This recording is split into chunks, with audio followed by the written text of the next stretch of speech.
ರಾಜ್ಯದಲ್ಲಿ 2 ಕ್ಷೇತ್ರದ ಬೈ ಎಲೆಕ್ಷನ್ಗೆ ಕಾಂಗ್ರೆಸ್ನಿಂದ ಟಿಕೆಟ್ ಫೈನಲ್ ಆಗಿಬಿಟ್ಟಿದೆ. ಈಗಾಗಲೇ ಕಾಂಗ್ರೆಸ್ ಆ ಹೆಸರನ್ನ ಅನೌನ್ಸ್ ಮಾಡಿದೆ. ದಾವಣಗೆರೆ ದಕ್ಷಿಣ ಬೈ ಎಲೆಕ್ಷನ್, ಬಾಗಲಕೋಟೆಯಲ್ಲಿ ಬೈ ಎಲೆಕ್ಷನ್ ಇರೋದು. ಬಿಜೆಪಿ ಈಗಾಗಲೇ ಅಭ್ಯರ್ಥಿಗಳ ಪಟ್ಟಿಯನ್ನು ರಿಲೀಸ್ ಮಾಡಿದೆಯಲ್ಲ, ಈಗ ಕಾಂಗ್ರೆಸ್ನವರ ಸರದಿ. ದಾವಣಗೆರೆ ದಕ್ಷಿಣದಿಂದ ಸಮರ್ಥ್ಗೆ ಟಿಕೆಟ್ ಘೋಷಣೆಯಾಗಿದೆ. ಇತ್ತ ಬಾಗಲಕೋಟೆಯಿಂದ ಉಮೇಶ್ ಮೇಟಿ ಅವರಿಗೆ ಟಿಕೆಟ್ ಕೊಟ್ಟಿರೋದು ಅಧಿಕೃತವಾಗಿ ಘೋಷಣೆಯನ್ನ ಮಾಡಿದ್ದಾರೆ ಕಾಂಗ್ರೆಸ್ನ ಹೈಕಮಾಂಡ್. ನಾಳೆ ನಾಮಿನೇಷನ್ ಸಲ್ಲಿಸಲಿದ್ದಾರೆ ಅಭ್ಯರ್ಥಿಗಳು. ದಾವಣಗೆರೆ ದಕ್ಷಿಣ ಕ್ಷೇತ್ರದಲ್ಲಿ ಈಗಾಗಲೇ ಸಮರ್ಥ್ ಒಂದು ಶುಭ ಗಳಿಗೆಯನ್ನು ನೋಡಿ ನಾಮಪತ್ರ ಸಲ್ಲಿಕೆ ಮಾಡಾಗಿದೆ. ಅಧಿಕೃತವಾಗಿ ನಾಳೆ ಆಗುತ್ತೆ. ದಾವಣಗೆರೆಯಲ್ಲಿ ಮುಸ್ಲಿಂ ಸಮುದಾಯಕ್ಕೆ ಶಾಕ್ ಎದುರಾಗಿರೋದು. ಜಮೀರ್ ಅಹಮದ್ ಖಾನ್ ಸತತವಾಗಿ ಪ್ರಯತ್ನ ಪಟ್ಟರು. ಜಮೀರ್ ರಣತಂತ್ರಕ್ಕೆ ಮಣೆ ಹಾಕಿಲ್ಲ ಕಾಂಗ್ರೆಸ್ನ ಹೈಕಮಾಂಡ್. ಸಮಾಧಾನದ ಸೂತ್ರದಡಿಯಲ್ಲಿ ಸಮರ್ಥ್ಗೆ ಟಿಕೆಟ್ ಅನ್ನ ಕೊಟ್ಟಿದ್ದಾರೆ. ಮುಸ್ಲಿಮರ ವೋಟ್ ಛಿದ್ರವಾಗೋ ಭಯ ಒಂದ್ ಕಡೆ, ಹಾಗಾಗಿ ಸಮಾಧಾನದ ದಾರಿಯನ್ನ ಹಿಡಿದಿದ್ದಾರೆ. ಇತ್ತ ಬಾಗಲಕೋಟೆಯಲ್ಲಿ ನೋಡ್ತಾ ಹೋಗೋದಾದ್ರೆ HY ಮೇಟಿಯಿಂದ ತೆರವಾಗಿರುವಂತಹ ಬಾಗಲಕೋಟೆಯಲ್ಲಿ ಬೈ ಎಲೆಕ್ಷನ್ಗೆ ಮೇಟಿಯ ಮಕ್ಕಳೇ 4 ಜನರು ಕೂಡ ತಿಕ್ಕಾಟವನ್ನ ಮಾಡ್ಕೊಳ್ತಾ ಇದ್ರು. ಅದರಲ್ಲೀಗ ಉಮೇಶ್ ಮೇಟಿ ಅವರಿಗೆ ಟಿಕೆಟ್ ಅನ್ನ ಕೊಡಲಾಗಿದೆ.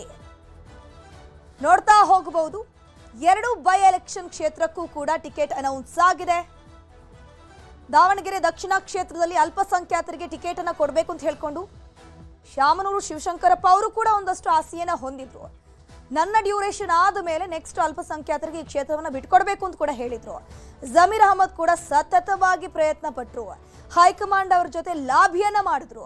ಅಲ್ಪಸಂಖ್ಯಾತರಿಗೆ ಈ ಕ್ಷೇತ್ರವನ್ನ ಬಿಟ್ಕೊಡಿ, ಈ ಬಾರಿಯಾದ್ರೂ ಅಲ್ಪಸಂಖ್ಯಾತರಿಗೆ ಟಿಕೆಟ್ ಅನ್ನ ಕೊಡಿ ಅಂತ ಹೇಳಿದ್ರು. ಜಬ್ಬಾರ್ ಕೂಡ ಆಕಾಂಕ್ಷಿ ಇದ್ರು, ನಾವ್ ಎಲೆಕ್ಷನ್ಗೆ ನಿಲ್ತೀವಿ ಅಂತ ಹೇಳಿದ್ರು. ಬಟ್ ಇಲ್ಲಿ SS ಮಲ್ಲಿಕಾರ್ಜುನ್ ಮತ್ತೆ ಪ್ರಭಾ ಮಲ್ಲಿಕಾರ್ಜುನ್ ಇಬ್ರೂ ಸೇರ್ಕೊಂಡು ಮಗ ಸಮರ್ಥ ಕೈಯಲ್ಲಿ ನಾಮಪತ್ರವನ್ನ ಸಲ್ಲಿಕೆ ಮಾಡಿದ್ದಾರೆ.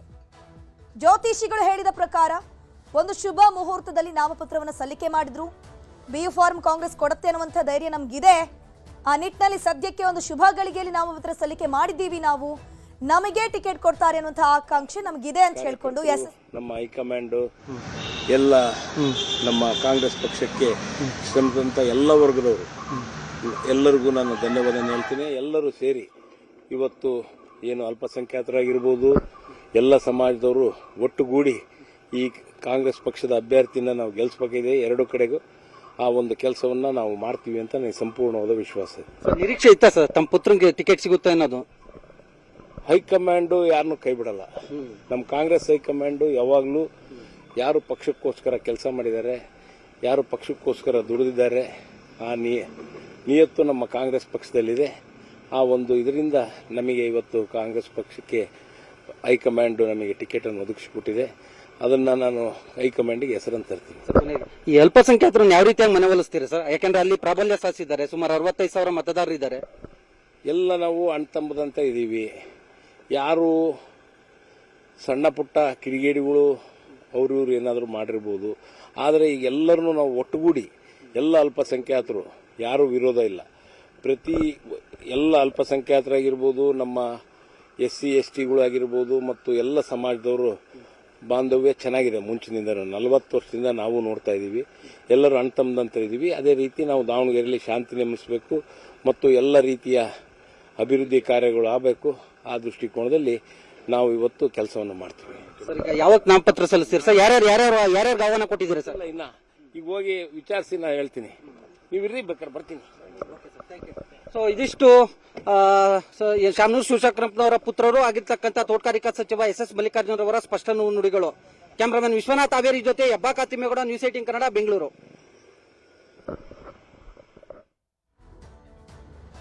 ನಾಳೆ ಅಭ್ಯರ್ಥಿಗಳಿಬ್ರು ಕೂಡ ಉಮೇಶ್ ಮೇಟಿ ಹಾಗೇನೆ ಸಮರ್ಥ ಮಲ್ಲಿಕಾರ್ಜುನ್ ಇಬ್ರು ಕೂಡ ನಾಮಪತ್ರವನ್ನ ಸಲ್ಲಿಕೆ ಮಾಡಲಿದ್ದಾರೆ.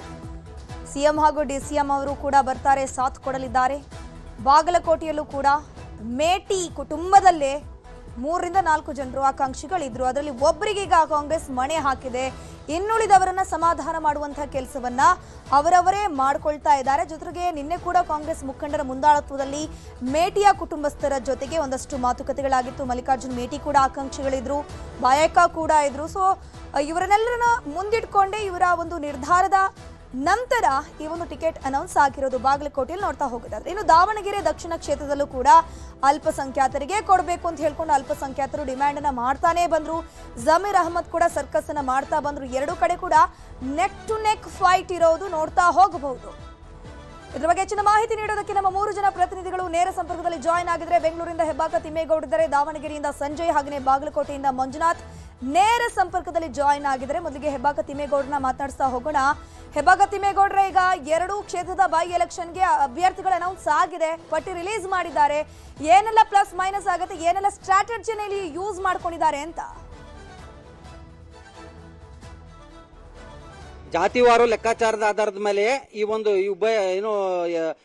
ಇಬ್ಬರು ಅಭ್ಯರ್ಥಿಗಳನ್ನ ಘೋಷಣೆ ಮಾಡಿರುವಂತದ್ದು ಧನುಶ್ರೀ. ಯಾಕಂತ ಹೇಳಿದ್ರೆ ಬಹಳ ಮುಖ್ಯವಾಗಿ ದಾವಣಗೆರೆ ದಕ್ಷಿಣ ವಿಧಾನಸಭಾ ಕ್ಷೇತ್ರದಲ್ಲಿ ಅಲ್ಪಸಂಖ್ಯಾತ ಸಮುದಾಯ ಬಹುಸಂಖ್ಯಾತ ಅಂದ್ರೆ ಅಲ್ಲಿ ಪ್ರಾಬಲ್ಯವನ್ನ ಸಾಧಿಸಿದ್ರೆ, ಇತ್ತ ಬಾಗಲಕೋಟೆ ವಿಧಾನಸಭಾ ಕ್ಷೇತ್ರದಲ್ಲಿ ವೀರಶೈವ ಲಿಂಗಾಯತ ಸಮುದಾಯ ಪ್ರಾಬಲ್ಯವನ್ನ ಸಾಧಿಸಿದೆ. ಎಸ್ಪೆಷಲಿ ಹೇಳಿ ಕೇಳಿ ದಿವಂಗತ ಶಾಮನೂರು ಶಿವಶಂಕರಪ್ಪನವರು ವೀರಶೈವ ಲಿಂಗಾಯತ ಸಮುದಾಯದ ಮೇಲೆ ಪ್ರಾಬಲ್ಯವನ್ನ ಸಾಧಿಸಿರ್ತಕ್ಕಂಥದ್ದು. ಈ ಸಂದರ್ಭದಲ್ಲಿ ಏನಾದ್ರು ಶಾಮನೂರು ಶಿವಶಂಕರಪ್ಪನವರ ಕುಟುಂಬಕ್ಕೆ ಏನಾದ್ರು ಟಿಕೆಟ್ ಅನ್ನ ಮಿಸ್ ಮಾಡಿದ್ದೇ ಆಗಿದ್ದಲ್ಲಿ ಅತ್ತ ಬಾಗಲಕೋಟೆ ವಿಧಾನಸಭಾ ಕ್ಷೇತ್ರದಲ್ಲಿ ಹೊಡೆತ ಬೀಳ್ಬಹುದು, ಅಂದ್ರೆ ಪಕ್ಷಕ್ಕೆ ಹಿನ್ನಡೆ ಆಗ್ಬಹುದು. ವೀರಶೈವ ಲಿಂಗಾಯತ ಮತಗಳು ಬಿಜೆಪಿ ಅತ್ತ ವಾಲುವಂತ ಒಂದು ಆತಂಕ ಸಹಜವಾಗಿದೆ. ಯಾಕಂತ ಹೇಳಿದ್ರೆ ಬಾಗಲಕೋಟೆ ವಿಧಾನಸಭಾ ಕ್ಷೇತ್ರದಲ್ಲಿ ವೀರಶೈವ ಲಿಂಗಾಯತ ಸಮುದಾಯಕ್ಕೆ ಸೇರಿದಂತ ವೀರಣ್ಣ ಚರಂತಿಮಠ ಅವರಿಗೆ ಟಿಕೆಟ್ ಅನ್ನ ಕೊಟ್ಟಿದ್ದಾರೆ. ಸೊ ಹೀಗಾಗಿ ಇತ್ತ ದಾವಣಗೆರೆ ದಕ್ಷಿಣ ವಿಧಾನಸಭಾ ಕ್ಷೇತ್ರದಲ್ಲಿ ಈ ರೀತಿಯಾದಂತಹ ಒಂದು ಡ್ಯಾಮೇಜ್ ಆಗಬಾರ್ದು, ಅಂದ್ರೆ ದಾವಣಗೆರೆ ದಕ್ಷಿಣ ವಿಧಾನಸಭಾ ಕ್ಷೇತ್ರದ ಟಿಕೆಟ್ ಹಂಚಿಕೆಯಿಂದ ಬಾಗಲಕೋಟೆಯನ್ನು ಕೂಡ ಕಳ್ಕೊಂಬಾರ್ದು ಅನ್ನುವಂತ ಒಂದು ಲೆಕ್ಕಾಚಾರದಲ್ಲಿ ಇದೀಗ ರಾಜ್ಯ ಮತ್ತೆ ರಾಷ್ಟ್ರೀಯ ಕಾಂಗ್ರೆಸ್ ನಾಯಕರು ಹಳದಿ ತೂಗಿ ಲೆಕ್ಕಾಚಾರದಲ್ಲಿಯೇ ಇದೀಗ ಎರಡೂ ಕುಟುಂಬಗಳಿಗೂ ಕೂಡ ಅಂದ್ರೆ ಯಾರ್ಯಾರು ಈ ಹಿಂದೆ ಅಂದ್ರೆ HY ಮೇಟಿ ಕುಟುಂಬಕ್ಕೆ ಟಿಕೆಟ್ ಅನ್ನ ಬಾಗಲಕೋಟೆಯಲ್ಲಿ ಅನೌನ್ಸ್ ಮಾಡಿದ್ರೆ, ಇತ್ತ ಶಾಮನೂರು ಶಿವಶಂಕರಪ್ಪನವರ ಕುಟುಂಬಕ್ಕೆ ದಾವಣಗೆರೆ ದಕ್ಷಿಣ ವಿಧಾನಸಭಾ ಕ್ಷೇತ್ರದಲ್ಲಿ ಅನೌನ್ಸ್ ಅನ್ನ ಮಾಡಿರ್ತಕ್ಕಂಥದ್ದು. ಯಾಕಂದ್ರೆ ಅಲ್ಲಿ ಅಲ್ಪಸಂಖ್ಯಾತ ಮುಖಂಡರನ್ನು ಕೂಡ ವಿಶ್ವಾಸಕ್ಕೆ ಪಡೆದುಕೊಂಡೇ ಈ ಒಂದು ಟಿಕೆಟ್ ಅನ್ನ ಅನೌನ್ಸ್ ಮಾಡಿದ್ದಾರೆ. ಯಾಕಂತ ಹೇಳಿದ್ರೆ ಒಂದ್ ವೇಳೆ ಏನಾದ್ರೂ ಅಲ್ಪಸಂಖ್ಯಾತರಿಗೆ ಟಿಕೆಟ್ ಅನ್ನ ಮಿಸ್ ಮಾಡಿ ಅಥವಾ ಏಕಾಏಕಿಯಾಗಿ ಶಾಮನೂರು ಶಿವಶಂಕರಪ್ಪನವರ ಕುಟುಂಬಕ್ಕೆ ಘೋಷಣೆಯನ್ನ ಮಾಡಿದ್ರೆ ಅಲ್ಲಿ ಅಲ್ಪಸಂಖ್ಯಾತ ಮತಗಳು ವಿಭಜನೆ ಆಗುವಂತ ಒಂದು ಆತಂಕ ಇತ್ತು, ಅಂದ್ರೆ ಸಾಧ್ಯತೆಗಳಿದ್ವು. ತಡರಾತ್ರಿ ಇದೇ ಕಾರಣಕ್ಕೋಸ್ಕರವಾಗಿ ಏನು ಮುಸ್ಲಿಂ ಸಮುದಾಯದ ನಾಯಕರಾಗಿರ್ತಕ್ಕಂಥ ವಸತಿ ಸಚಿವ ಜಮೀರ್ ಅಹಮದ್ ಮತ್ತೊಂದು ಕಡೆಗೆ ಆ ಸಮುದಾಯದ ಶಾಸಕರುಗಳನ್ನು ಒಳಗೊಂಡಂತೆ SS ಮಲ್ಲಿಕಾರ್ಜುನ್ ಅವರನ್ನು ಕೂಡ ಆ ಒಂದು ಸಭೆಯಲ್ಲೇ ಕೂರಿಸಿಕೊಂಡು ಇಬ್ಬರನ್ನು ಮುಖಾಮುಖಿಯಾಗಿ ಮನವೊಲಿಸೋದ್ರ ಮುಖಾಂತರ ಶಾಮನೂರು ಶಿವಶಂಕರಪ್ಪನವರ ಮೊಮ್ಮಗ ಆಗಿರ್ತಕ್ಕಂಥ ಸಚಿವ ಏನು ಸಮರ್ಥ ಶಾಮನೂರ್ ಅವರಿಗೆ ಟಿಕೆಟ್ ಅನ್ನ ಅನೌನ್ಸ್ ಮಾಡಿದ್ದಾರೆ. ಮತ್ತೊಂದು ಕಡೆಯಾಗಿ ಬಾಗಲಕೋಟೆ ವಿಧಾನಸಭಾ ಕ್ಷೇತ್ರದಲ್ಲಿ HY ಮೇಟಿ ಕುಟುಂಬದಲ್ಲಿರ್ತಕ್ಕಂಥ ಅಸಮಾಧಾನವನ್ನ ಶಮನ ಮಾಡಿರ್ತಕ್ಕಂಥ ಮುಖ್ಯಮಂತ್ರಿ ಸಿದ್ದರಾಮಯ್ಯನವರು ಅಂತಿಮವಾಗಿ ಕಿರಿಯ ಪುತ್ರರಾಗಿ ಅಂದ್ರೆ HY ಮೇಟಿರವರ ಕಿರಿಯ ಪುತ್ರ ಆಗಿರ್ತಕ್ಕಂಥ ಉಮೇಶ್ ಮೇಟಿರವರಿಗೆ ಟಿಕೆಟ್ ಕೊಡಿಸುವಲ್ಲಿ ಯಶಸ್ವಿಯಾಗಿರ್ತಕ್ಕಂಥದ್ದು. ಯಾಕಂತ ಹೇಳಿದ್ರೆ ಅಲ್ಲೂ ಕೂಡ ಆ ಒಂದು ಕುಟುಂಬದ ಒಡಕಿನ ಲಾಭವನ್ನ ಪಡ್ಕೊಳ್ಳೋದಕ್ಕೆ ಕೆಲವರು ಮುಂದಾಗಿದ್ರು ಅಂತ ಹೇಳಲಾಗ್ತದೆ. ನೋಡಿ, ಅಲ್ಲಿ ಬಹಳ ಮುಖ್ಯವಾಗಿ HY ಮೇಟಿ ಕುಟುಂಬವನ್ನ ಹೊರತುಪಡಿಸಿ ಬೇರೆ ಯಾರಿಗೂ ಕೂಡ ಟಿಕೆಟ್ ಕೊಡೋದಾದ್ರೆ ನನಗೆ ಕೊಡಬೇಕು ಅನ್ನುವಂತ ನಿಟ್ಟಿನಲ್ಲಿ ವೀಣಾ ಕಾಶ್ಯಪ್ನವರ ಸೇರಿದಂತೆ ವೀರಶೈವ ಸಮುದಾಯದ ಕೆಲ ಆಕಾಂಕ್ಷಿಗಳು ಕೂಡ ಒತ್ತಾಯವನ್ನ ಮಾಡಿದ್ರು.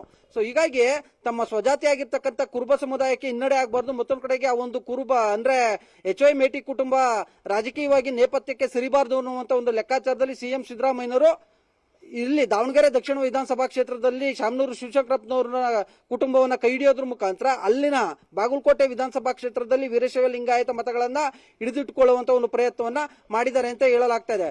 ಒಟ್ಟಾರೆ ಇಲ್ಲಿ ದಾವಣಗೆರೆ ದಕ್ಷಿಣ ವಿಧಾನಸಭಾ ಕ್ಷೇತ್ರದಲ್ಲಿ ಬಿಜೆಪಿ ಅಭ್ಯರ್ಥಿ ಶ್ರೀನಿವಾಸ್ ಕರಿದಾಸಪ್ಪನವರು ಅಂದ್ರೆ ST ಸಮುದಾಯಕ್ಕೆ ಸೇರಿರ್ತಕ್ಕಂಥ ಹಿನ್ನೆಲೆಯಲ್ಲಿ ಸಹಜವಾಗಿ ಅಲ್ಲಿ ವಾಲ್ಮೀಕಿ ಸಮುದಾಯ ಸೇರಿದಂತೆ ಅಹಿಂದ ಮತಗಳು ವಿಭಜನೆ ಆಗುವಂತ ಒಂದು ಲೆಕ್ಕಾಚಾರ ಆತಂಕ ಇತ್ತು ಅಂತ ಹೇಳಲಾಗ್ತಾ ಇದೆ. ಸೊ ಹೀಗಾಗಿ ಅಲ್ಲಿ ಅಂತದೊಂದು ಡ್ಯಾಮೇಜ್ ಆಗಬಾರ್ದು, ಕಾಂಗ್ರೆಸ್ಗೆ ಹಿನ್ನಡೆ ಆಗಬಾರ್ದು ಅನ್ನುವಂತ ಒಂದು ಲೆಕ್ಕಾಚಾರದಲ್ಲಿ ಅಹಿಂದ ಸಮುದಾಯವನ್ನು ಒಗ್ಗೂಡಿಸುವಂತ ನಿಟ್ಟಲ್ಲಿ ನಾವಿದ್ದೀವಿ. ಮತ್ತೊಂದು ಕಡೆಗೆ ಮುಸ್ಲಿಂ ಸಮುದಾಯವನ್ನ ಮನವೊಲಿಸುವಂತ ಒಂದು ನಿಟ್ಟಿನಲ್ಲಿ ಮುಸ್ಲಿಂ ಸಮುದಾಯದ ಮತಗಳನ್ನ ಸೆಳೆಯುವಂತ ನಿಟ್ಟಿನಲ್ಲಿ ವಸತಿ ಸಚಿವ ಜಮೀರ್ ಅಹಮದ್ ಅವರು ಇದ್ದಾರೆ. ಇನ್ನು ವೀರಶೈವ ಲಿಂಗಾಯತ ಸಮುದಾಯವನ್ನ ಸೆಳೆಯುವಂತ ಒಂದು ನಿಟ್ಟಲ್ಲಿ ಶಾಮನೂರು ಶಿವಶಂಕರಪ್ಪನವರ ಕುಟುಂಬ ಈಗಾಗಲೇ ಆ ಸಮುದಾಯದ ಮೇಲೆ ಹಿಡಿತವನ್ನ ಸಾಧಿಸಿದೆ.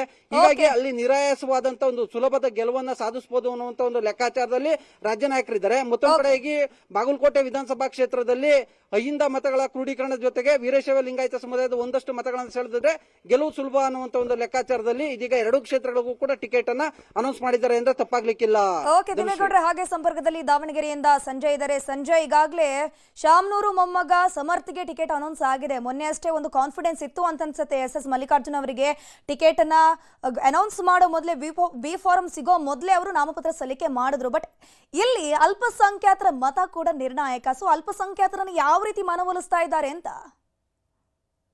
ಎಸ್ ಧನುಶ್ರೀ, ಏನು ಸಾಕಷ್ಟು ಕ್ಲಿಷ್ಟಕರವಾಗುತ್ತೆ ಈ ದಾವಣಗೆರೆ ದಕ್ಷಿಣ ಕ್ಷೇತ್ರದ ಒಂದು ಆಯ್ಕೆ ಅಂತ ಹೇಳ್ಬೋದು ಕಾಂಗ್ರೆಸ್ಗೆ. ಯಾಕಂದ್ರೆ ಈಗಾಗಲೇ ಮುಸ್ಲಿಮರು ಕೂಡ ಒಂದಿಷ್ಟು ಹಲವು ವರ್ಷಗಳಿಂದ ಬೇಡಿಕೆ ಇಟ್ಟಿದ್ರು, ಅಂದ್ರೆ ಈ ಒಂದ್ ಬಾರಿನಾದ್ರೂ ನಮಗೆ ಕೊಡಿ ಅಂತ ಹೇಳಿ. ಅದರಲ್ಲೂ ಕೂಡ ಈ ಬಾರಿ ಏನ್ ಹಿರಿಯರ್ ಶಾಮನೂರು ಶಿವಶಂಕರಪ್ಪ ನಿಧನರಾದ ಹಿನ್ನೆಲೆಯಲ್ಲಿ ಹಾಗಾಗಿ ನಮಗೆ ಬಿಟ್ಕೊಡಿ ಈ ಕ್ಷೇತ್ರವನ್ನ ಅಂತ ಹೇಳಿ ಸಾಕಷ್ಟು ದುಂಬಲನ ಬಿದ್ದರು. ಆದ್ರೆ ಎಲ್ಲ ಒಂದ್ ಕಡೆ ತಮ್ಮ ತಂದೆಯನ್ನ ಕ್ಷೇತ್ರ ಬಿಟ್ಕೊಡ್ಬಾರ್ದು ಅನ್ನೋ ಒಂದು ದೃಷ್ಟಿಯಿಂದ ತಮ್ಮ ಮಗನಿಗೋಸ್ಕರ ಸಚಿವ ಎಸ್ ಮಲ್ಲಿಕಾರ್ಜುನ್ ಅವರು ಮಗನಿಗೆ ಕೊಡಿಸ್ಬೇಕಂತ ಸಾಕಷ್ಟು ಪಟ್ಟ ನೀಡಿದ್ರು. ಅದರಂತೆ ಇವತ್ತು ಕೂಡ ಅಧಿಕೃತವಾಗಿ ಘೋಷಣೆ ಆಗಿದೆ. ಏನು ಸಮರ್ಥ ಅವರು ಇದೇ ವೇಳೆ ಏನು ದೇವಸ್ಥಾನಕ್ಕೆ ಬಂದಿದ್ರು, ದೇವಸ್ಥಾನಕ್ಕೆ ದರ್ಶನ ಮಾಡಿದಂತೆ ಇಲ್ಲಿ ಅನೌನ್ಸ್ ಕೂಡ ಆಗಿರುವಂತದ್ದು.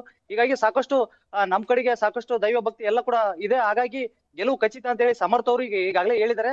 ಎಲ್ಲ ಒಂದ್ ಕಡೆ ಈಗ ಈ ಮುಸ್ಲಿಮ್ಸ್ ಅವರ ನಡೆ ಯಾವ ರೀತಿ ಇರುತ್ತೆ ಅನ್ನೋದನ್ನ ಕಾದ್ ನೋಡ್ಬೇಕಾದ್ರೆ ಈಗ ಒಂದ್ ಕಡೆ ಅವರು ನಾವು ಬಂಡಾಯವಾಗಿ ಹೇಳ್ತೀವಿ, ಒಂದ್ ವೇಳೆ ಅವ್ರಿಗೆ ಶಾಮನೂರು ಕುಟುಂಬಕ್ಕೆ ಟಿಕೆಟ್ ಆದ್ರೆ ನಾವು ಬಂಡಾಯ ಹೇಳೋದು 100% ಅಂತ ಈಗಾಗಲೇ ಹೇಳಿಕೆಯನ್ನು ಕೂಡ ಕೊಟ್ಟಿದ್ರು.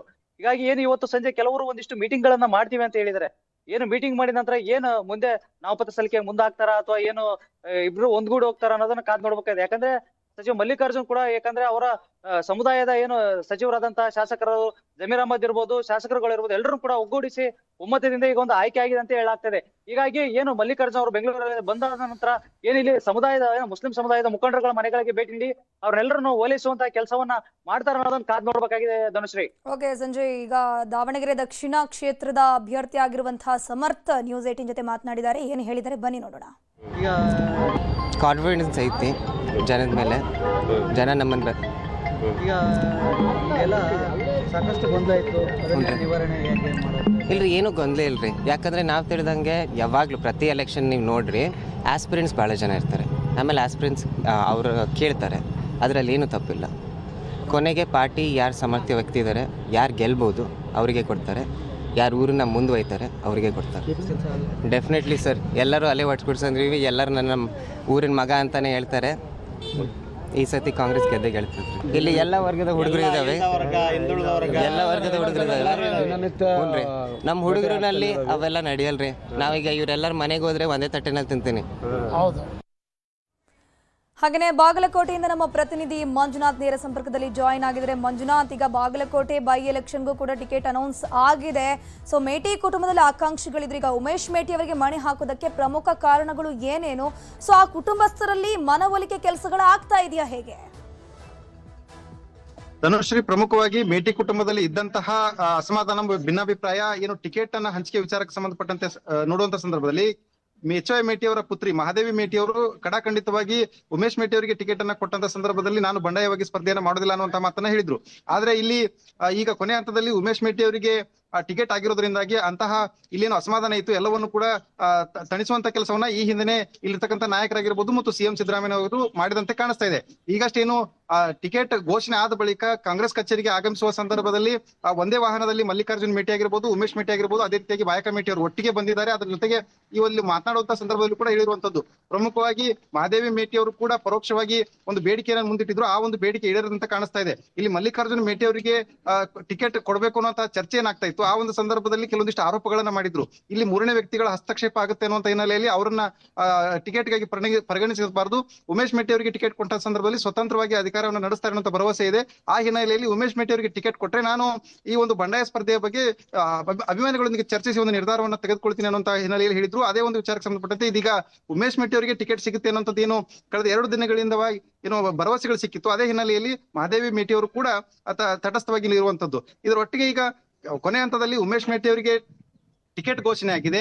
ಈ ಒಂದು ಟಿಕೆಟ್ ಘೋಷಣೆ ಮಾಡುವಂತ ಹಿನ್ನೆಲೆಯಲ್ಲಿ ಸಾಕಷ್ಟು ಸರ್ವೆಯನ್ನ ಮಾಡಲಾಗಿದೆ. ಇಲ್ಲಿ ಜಿಲ್ಲೆಯ ನಾಯಕರಾಗಿರ್ಬೋದು, ಮುಖಂಡರುಗಳು ಮತ್ತು ಕಾರ್ಯಕರ್ತರ ಅಭಿಪ್ರಾಯಗಳನ್ನ ಸಂಗ್ರಹಿಸಿ ಈ ಒಂದು ಅಭಿಪ್ರಾಯ ಸಂಗ್ರಹದ ಮೇರೆಗೆ ಸರ್ವೆ ಆಧಾರವಾಗಿ ಈ ಒಂದು ಟಿಕೆಟ್ ಅನ್ನ ಇಲ್ಲಿ ಘೋಷಣೆ ಮಾಡಿದ್ದಾರೆ. ಸದ್ಯಕ್ಕೆ ಇದೀಗ ಕಾಂಗ್ರೆಸ್ ಮತ್ತು ಬಿಜೆಪಿ ನಡುವೆ ನೇರಾನೇರಿ ಪೈಪೋಟಿ ಕಂಡು ಬರುತ್ತೆ. ಅದೇ ಹಿನ್ನೆಲೆಯಲ್ಲಿ ಏನು ಬಾಗಲಕೋಟೆಯಲ್ಲಿ ಈ ಒಂದು ಗೆಲುವಿಗಾಗಿ ಇದು ಸಿಎಂ ಸಿದ್ದರಾಮಯ್ಯನವರಿಗೂ ಕೂಡ ಈ ಒಂದು ಕ್ಷೇತ್ರ ಪ್ರತಿಷ್ಠೆಯನ್ನು ಪಡ್ಕೊಂಡಿರೋದ್ರಿಂದಾಗಿ ಏನು ಆಪ್ತರಾಗಿದ್ದಂತಹ ಎಚ್ ವೈ ಮೇಟಿ ಅವರ ಪುತ್ರನನ್ನ ಗೆಲ್ಲಿಸಲೇಬೇಕಾದಂತಹ ಹೊಣೆಗಾರಿಕೆ ಸಿದ್ದರಾಮಯ್ಯ ಮೇಲೆ ಕೂಡ ಇರುವಂತದ್ದು. ಅದೇ ಹಿನ್ನೆಲೆಯಲ್ಲಿ ಈ ಒಂದು ಕ್ಷೇತ್ರದಲ್ಲಿ ಇದೀಗ ನಾಳೆ 23ನೇ ತಾರೀಕಿಗೆ ನಾಮಪತ್ರ ಸಲ್ಲಿಸೋದಕ್ಕೆ ಸ್ವತಃ ಸಿದ್ದರಾಮಯ್ಯನವರೇ ಬರ್ತಾ ಇದ್ದಾರೆ. ನಾಳೆ ಉಮೇಶ್ ಮೇಟಿ ಅವರು ನಾಮಪತ್ರವನ್ನು ಸಲ್ಲಿಸ್ತಾ ಇದ್ದಾರೆ. ಅದಾದ ಬಳಿಕ ಇಲ್ಲಿ ಚುನಾವಣೆ ಪ್ರಚಾರದ ಭರಾಟೆ ಕೂಡ ಎರಡೂ ಪಕ್ಷದಿಂದ ಆರಂಭಗೊಳ್ಳುವಂತದ್ದು. ಧನುಶ್ರೀ, ಮಂಜುನಾಥ್, ಹಾಗೇನೆ ಈ ಒಂದು ಕ್ಷೇತ್ರದಲ್ಲಿ ನೆಕ್ ಟು ನೆಕ್ ಫೈಟ್ ಅಂತೂ ಇದ್ದೇ ಇದೆ. ಸೊ ಜಾತಿವಾರು ಲೆಕ್ಕಾಚಾರಗಳು ನೋಡ್ತಾ ಹೋಗೋದಾದ್ರೆ ಧನುಶ್ರೀ, ಪ್ರಮುಖವಾಗಿ ಈ ಒಂದು ಟಿಕೆಟ್ ಕೊಡುವಂತ ಸಂದರ್ಭದಲ್ಲಿ ಕಾಂಗ್ರೆಸ್ ಪಕ್ಷ ಬಹಳಷ್ಟು ಅಳದು ತೂಗಿ ಲೆಕ್ಕಾಚಾರವನ್ನು ಹಾಕಿರುವಂತದ್ದು. ಇಲ್ಲಿ ಅಹಿಂದ ಮತಗಳೊಂದಿಗೆ ಲಿಂಗಾಯತ ಮತಗಳನ್ನ ಒಟ್ಟುಗೂಡಿಸಬೇಕು ಅನ್ನುವಂತ ಹಿನ್ನೆಲೆಯಲ್ಲಿ ಸಾಕಷ್ಟು ಪ್ರಯತ್ನ ಆದಂತೆ ಕಾಣಿಸ್ತಾ ಇತ್ತು. ಅದೇ ಹಿನ್ನೆಲೆಯಲ್ಲಿನೇ ಏನು ಟಿಕೆಟ್ ಘೋಷಣೆಗೂ ಮುನ್ನ ವೀರಶೈವ ಲಿಂಗಾಯತ ಸಮುದಾಯದ ಮುಖಂಡಾಗಿರುವಂತಹ ಪ್ರಕಾಶ್ ತಪ್ಶೆಟ್ಟಿ ಅವರಿಗೆ ನಿಗಮ ಮಂಡಳಿ ಸ್ಥಾನವನ್ನ ಕೊಟ್ಟು ಅಲ್ಲಿ ಲಿಂಗಾಯತ ಸಮುದಾಯವನ್ನ ಸಮಾಧಾನ ಪಡಿಸುವಂತ ಕೆಲಸ ಆಗಿತ್ತು. ಅದಾದ ಬಳಿಕ ಮಲ್ಲಿಕಾರ್ಜುನ್ ಮೇಟಿ ಅಥವಾ ಉಮೇಶ್ ಮೇಟಿ ಅವರ ನಡುವೆ ಟಿಕೆಟ್ ಪೈಪೋಟಿ ನಡೆದಿತ್ತು. ಈ ಒಂದು ಸಂದರ್ಭದಲ್ಲಿ ಮಲ್ಲಿಕಾರ್ಜುನ್ ಮೇಟಿ ಅವರಿಗೆ ಟಿಕೆಟ್ ಕೊಟ್ಟಂತ ಸಂದರ್ಭದಲ್ಲಿ ಒಂದಿಷ್ಟು ಅಸಮಾಧಾನಗಳು ಭುಗಿಲೇಳುವಂತ ಸಾಧ್ಯತೆ ಇತ್ತು. ಅದರಲ್ಲೂ ಕೂಡ ಕಾಂಗ್ರೆಸ್ ಪಕ್ಷದಲ್ಲಿ ಎರಡು ಬಣಗಳಾಗಿ ಗುರುತಿಸಿಕೊಂಡಿರೋದ್ರಿಂದಾಗಿ ಮಲ್ಲಿಕಾರ್ಜುನ್ ಮೇಟಿ ಅವರಿಗೆ ಟಿಕೆಟ್ ಕೊಡಬೇಕು ಅನ್ನೋಂಥದ್ದು ಒಂದು ಬಣದ ವಾದ ಆಗಿದ್ರೆ, ಆ ಒಂದು ಉಮೇಶ್ ಮೇಟಿ ಅವರಿಗೆ ಟಿಕೆಟ್ ಕೊಡಬೇಕು ಅನ್ನೋಂಥದ್ದು ಮತ್ತೊಂದು ವಾದ ಆಗಿತ್ತು. ಅದರಲ್ಲಿ ಆ ಒಂದು ಏನು ಪರ ವಿರೋಧ ಚರ್ಚೆ ನೋಡುವಂತ ಸಂದರ್ಭದಲ್ಲಿ ಉಮೇಶ್ ಮೇಟಿ ಅವರಿಗೆ ಟಿಕೆಟ್ ಕೈ ತಪ್ಪಿದ್ರೆ ಇಲ್ಲಿ ಸಾಕಷ್ಟು ಅಸಮಾಧಾನವನ್ನು ಎದುರಿಸಬೇಕಾದಂತಹ ಪರಿಸ್ಥಿತಿ ಕಾಂಗ್ರೆಸ್ಗೆ ಬರ್ತಾ ಇತ್ತು. ಆ ಒಂದು ವಿಚಾರವನ್ನ ಮನಗಂಡು ಇದೀಗ ಕೊನೆ ಹಂತದಲ್ಲಿ ಉಮೇಶ್ ಮೇಟಿ ಅವರಿಗೆ ಟಿಕೆಟ್ ಅನ್ನು ಕೊಟ್ಟಿದ್ದಾರೆ. ಇನ್ನು ಜಾತಿ ಲೆಕ್ಕಾಚಾರದ ಆಧಾರದ ಮೇಲೆ ನೋಡುವಂತ ಸಂದರ್ಭದಲ್ಲಿ ಸಹಜವಾಗಿ ಬಾಗಲಕೋಟೆಯಲ್ಲಿ ಕುರುಬ ಸಮುದಾಯದ ಮತಗಳು ಸುಮಾರು 35,000 ಇದೆ ಅನ್ನುವಂತಹ ಮಾಹಿತಿ ಇದೆ. ಅದೇ ಹಿನ್ನೆಲೆಯಲ್ಲಿ ಇಲ್ಲಿ ಕುರುಬ ಸಮುದಾಯ ಆಗಿರ್ಬೋದು, ಅಲ್ಪಸಂಖ್ಯಾತರಾಗಿರ್ಬೋದು ಮತ್ತು ಅಹಿಂದ ಮತಗಳು, ಅದ್ರ ಜೊತೆಗೇನೆ ಲಿಂಗಾಯತ ಮತಗಳು, ಈ ಎಲ್ಲಾ ಮತಗಳನ್ನ ಕ್ರೋಢೀಕರಿಸಿ ಇಲ್ಲಿ ಗೆಲುವಿಗೆ ಏನೆಲ್ಲ ಬೇಕು ಆ ಒಂದು ತಂತ್ರಗಾರಿಕೆಯನ್ನ ಮಾಡೋದಕ್ಕೆ ಕಾಂಗ್ರೆಸ್ ಪಕ್ಷ ಸಿದ್ಧವಾಗಿದೆ. ಮತ್ತೊಂದು ಕಡೆ ಇಲ್ಲಿ ಬಿಜೆಪಿಗೆ ಈ ಒಂದು ಕ್ಷೇತ್ರದಲ್ಲಿ ಹಿಂದುತ್ವ ಮತ್ತು RSS ನ ಬಲ ಇರೋದ್ರಿಂದಾಗಿ ಸಹಜವಾಗಿ ಅವರು ಹಿಂದುತ್ವ ಆಧಾರದ ಮೇಲೆ ಚುನಾವಣೆ ಎದುರಿಸ್ತಾರೆ. ಇದೇ ಒಂದು ಅಂಶಗಳನ್ನ ಇಟ್ಕೊಂಡು ಇದೀಗ ಕಾಂಗ್ರೆಸ್ ಪಕ್ಷ ತನ್ನದೇ ಆದಂತಹ ಒಂದು ಲೆಕ್ಕಾಚಾರವನ್ನು ಹಾಕೊಂಡು ಇಲ್ಲಿ ಸತೀಶ್ ಜಾರಕಿಹೊಳಿಗೆ ಚುನಾವಣೆ ನೇತೃತ್ವವನ್ನು ಕೊಟ್ಟಿರುವಂತದ್ದು. ಈಗಾಗಲೇ 2 ತಿಂಗಳು 3 ತಿಂಗಳಿಂದ ಕೂಡ ಚುನಾವಣೆಗೆ ಬೇಕಾದಂತಹ ಸಿದ್ಧತೆಗಳು ಸಿದ್ಧವಾಗ್ತಾ ಇರುವಂತದ್ದು. ಧನುಶ್ರೀ, ಥ್ಯಾಂಕ್ ಯು ಹೆಬ್ಬಾಕ ತಿಮ್ಮೇಗೌಡ್ರೆ, ಹಾಗೇನೆ ಸಂಜಯ್, ಹಾಗೇನೆ ಮಂಜು, ತಮ್ಮೆಲ್ಲ ಮಾಹಿತಿಗಾಗಿ.